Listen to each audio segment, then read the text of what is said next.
Hello guys, welcome back to my channel. இன்றைக்கி நம்ம என்ன சம்மரி பார்க்க போகிறோம் அப்படின்னா, இன் அ ஃபாரஸ்ட் அ டீர். இதை எழுதினவங்க CS லக்ஷ்மி. ஆக்சுவலாக இவங்களோட பென் நேம் வந்துட்டு அம்பை அப்படின்றது. ஓகேவா, அந்த பென் நேம் வச்சு தான் எல்லா வாக்கையுமே அவங்க எழுதியிருப்பாங்க. பட் ஆக்சுவல் நேம் வந்து CS லக்ஷ்மி அப்படின்றது. இவங்க ஒரு renowned Tamil writer, feminist scholar and also researcher. ஓகேவா, இந்த பர்டிகுலர் ஒர்க் வந்து தமிழில் தான் இவங்க பப்ளிஷ் பண்ணியிருக்கிறாங்க. ஒரு ஷார்ட் ஸ்டோரியாக இதை பப்ளிஷ் பண்ணியிருக்கிறாங்க. கலெக்ஷன் ஆஃப் ஷார்ட் ஸ்டோரியாக தான் பப்ளிஷ் ஆகிருக்கும். ஆஃப்டர்வர்ட்ஸ் இதை வந்து இங்கிலீஷில் ட்ரான்ஸ்லேட் பண்ணியிருக்கிறாங்க. ஓகேவா, இது வந்து ஃபர்ஸ்ட் பப்ளிஷ் ஆனது ஒரு மேகசினில் தான், லிட்ரரி மேகசினில் தான் பப்ளிஷ் ஆகிருக்கு. ஸோ இயர்லி 1970 to 1990 அந்த பீரியடில் தான் பப்ளிஷ் ஆகிருக்கு அப்படின்னு சொல்லப்படுது. கலெக்ஷனாக தான் இதை பப்ளிஷ் பண்ணியிருக்கிறாங்க.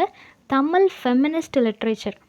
இதில் வந்து முக்கியமாக விமனோட emotional and also inner world, என்ன மாதிரியான ட்ரமாட்டிக் எக்ஸ்பீரியன்ஸ் எல்லாம் விமன் வந்து ஆஃப்டர் மேரேஜுக்கு அப்புறம் ஃபேஸ் பண்ணுறாங்க அப்படின்றத வந்து நிறையா ரிசர்ச் பண்ணிவிட்டு நிறைய விமனோட லைஃப்பை வந்துட்டு இவங்க நல்லா தெரிஞ்சுக்கிட்டதுக்கு அப்புறமா இமோஷ்னலி இதை வந்து கன்வே பண்ணியிருக்கிறாங்க.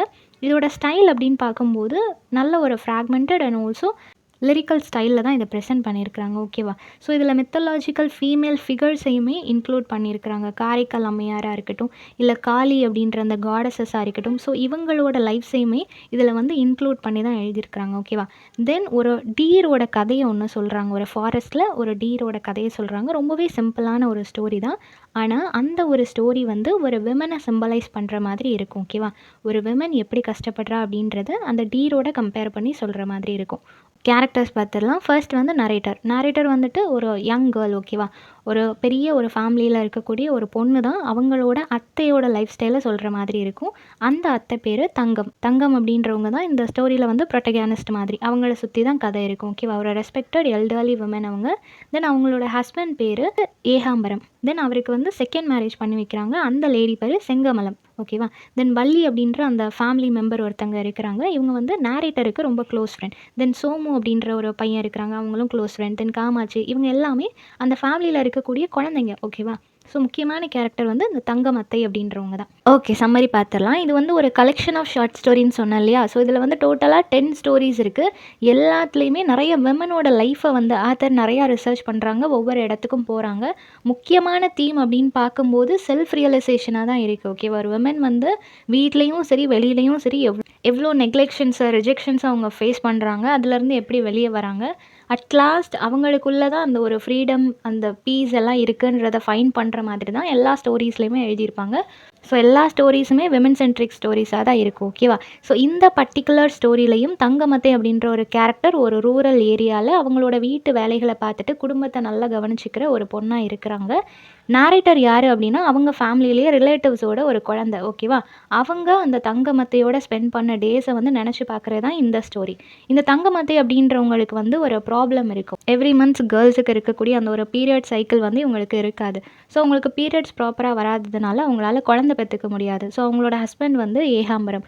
அவருக்கு அவரோட ஒய்ஃபை ரொம்ப பிடிக்கும், ரொம்ப பாசமாக இருப்பாங்க. 2 பேருமே நல்ல ஒரு கப்பலாக இருப்பாங்க. இருந்தாலும் சொசைட்டி, ரிலேட்டிவ்ஸ் எல்லாருமே கண்டினியூஸாக கேட்குற கொஸ்டின் அவங்களுக்கு சில்ட்ரனை பற்றி. ஸோ கண்டினியூஸாக அவங்க குழந்தை பெற்றுக்கலையா, நிறையா ட்ரீட்மெண்ட் எடுங்க, இந்த மாதிரியான விஷயங்களே அவங்க கேட்டுகிட்டே இருக்கிறதுனால மென்டலி அவங்க நிறையா டிஸ்டர்ப்ட் ஆகிருப்பாங்க. ஓகேவா, என்னதான் இருந்தாலும் ஏகாம்பரத்துக்கு அவங்கள பிடிச்சாலுமே அவருக்கும் குழந்தை வேணும் அப்படின்ற ஒரு ஆசை வந்து இருந்துகிட்டே இருக்கும். ஸோ வீட்லேயுமே அவரை வந்து ப்ரெஷர் பண்ணிகிட்டே இருப்பாங்க. நீ வந்து இன்னொரு பொண்ணை கல்யாணம் பண்ணிக்கோ, அப்போ உனக்கு குழந்தைங்க பிறக்கும் அப்படின்ற மாதிரி ப்ரெஷர் போட்டுகிட்டே இருப்பாங்க. ஆனால் இந்த தங்கம் அப்படின்றவங்கள வந்து என்னதான் அவங்களுக்கு குழந்தை இல்லைன்ற கொஷினை அடிக்கடி எல்லாரும் கேட்டு அவங்கள ஹர்ட் பண்ணாலுமே யாரும் அவங்கள அன்லக்கி அப்படின்னு சொல்லி ட்ரீட் பண்ண மாட்டாங்க. எந்த விசேஷமாக இருந்தாலும் அவங்கள முதல்ல கூப்பிடுவாங்க. தென் வேறு யாருக்கும் லேபர் பெயின் வந்தாலும் அந்த டெலிவரி டைமில் அவங்கள கூப்பிட்டு பக்கத்தில் வச்சுருப்பாங்க. ஏன்னா அவங்களோட கை பட்டாலே அந்த விஷயம் நல்லபடியாக நடக்கும் அப்படின்ற மாதிரியான ஒரு நம்பிக்கை அவங்களுக்கு இருக்கும். ஸோ இந்த மாதிரியான நம்பிக்கை எல்லாருக்கிட்டேயும் இருக்கும். ஸோ அதனால் அவங்கள நல்லா தான் ட்ரீட் பண்ணுவாங்க. என்ன தான் அவங்கள எல்லாரும் காயப்படுத்தினாலும் எல்லாருக்கிட்டேயும் அன்பாக இருக்கக்கூடிய ஒரு கேரக்டர் அவங்க. அதனாலேயே அவங்கள எல்லா விஷயத்துலையும் சேர்த்துப்பாங்க. என்னதான் டிப்ரெஷன் இருந்தாலும், என்னதான் அவங்களோட மைண்ட் வந்து பீஸ்ஃபுல்லாக இல்லைனாலும் அதை வெளியே காட்டிக்க மாட்டாங்க. அவங்கள சுற்றி இருக்கிறவங்கள ரொம்பவே நேசிக்கக்கூடிய ஒரு கேரக்டராக இருப்பாங்க. அது மட்டும் இல்லாமல் இவங்க வந்து ஒரு பெரிய ஃபேமிலி. அடிக்கடி அவங்க வீட்டுக்கு சொந்தக்காரங்க எல்லாருமே வருவாங்க. ஸோ அந்த மாதிரி நிறைய குழந்தைங்கள்லாம் வரும்போது அவங்களுக்கு புரியாது. இந்த அத்தையை பற்றி என்ன பேசுகிறாங்க, அவங்களால ஏன் குழந்தை பெற்றுக்க முடியாது, அவங்களுக்கு என்ன ப்ராப்ளம், இதெல்லாம் அவங்களுக்கு ப்ராப்பராக புரியாது. பட் சில வேர்ட்ஸை வந்து அவங்க கேட்டுப்பாங்க. அவங்களோட வயிறு வந்து எம்டியாக இருக்குது அப்படின்ற மாதிரியான ஒரு தாட் அவங்களுக்குள்ளே இருக்கும்.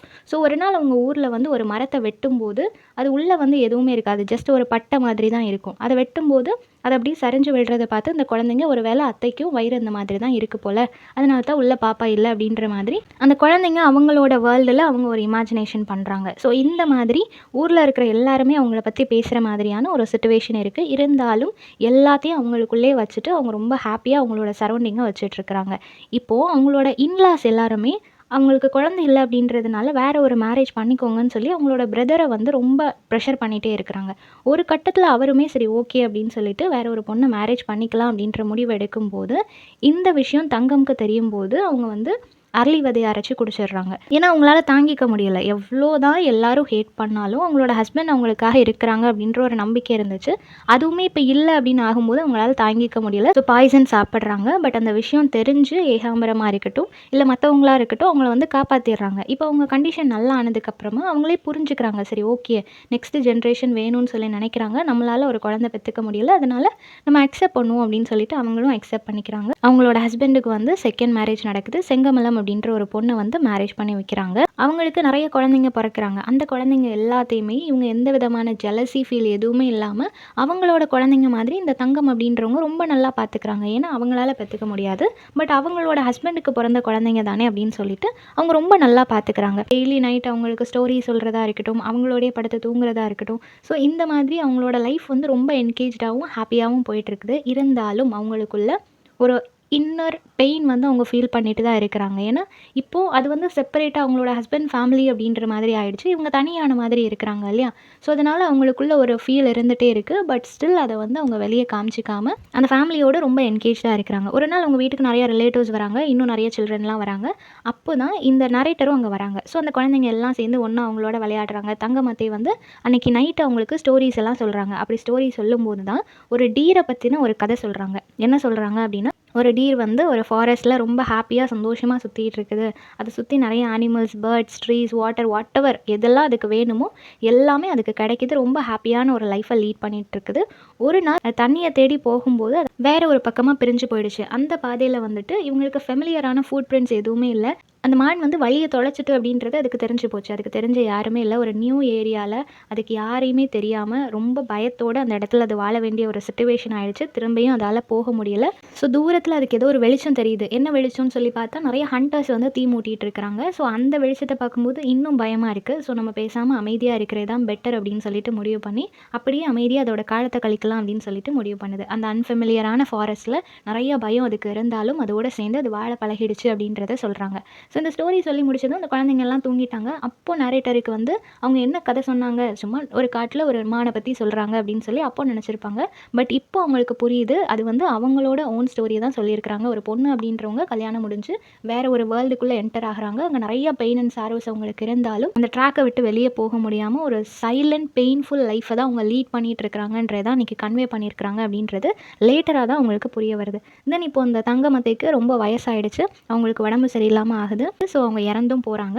இறந்து போனதுக்கப்புறம் அவங்களுக்கு செய்ய வேண்டிய அந்த ரிச்சுவல்ஸ், கஸ்டம்ஸ் எல்லாமே செய்கிறாங்க. பட் நாரேட்டர் என்ன சொல்கிறாங்க அப்படின்னா, அவங்க இறந்து போனாலும் ஸ்டில் அந்த டீர் ஸ்டோரியாக இருக்கட்டும், இல்லை அவங்களோட அந்த கேரிங்காக இருக்கட்டும், எல்லாமே என்னோட மைண்டில் ஒரு மெமரியாக பியூட்டிஃபுல்லாக நான் சேவ் பண்ணி வச்சுருக்கிறேன் அப்படின்றத சொல்கிறாங்க. ஸோ இந்த சம்மரி எல்லாருக்கும் புரிஞ்சிருக்கும்னு நினைக்கிறேன். நெக்ஸ்ட் என்ன டாப்பிக்கில் வீடியோ போடலான்னு சொல்லி கமெண்ட் பண்ணுங்கள். தேங்க்யூ ஃபார் வாட்சிங்.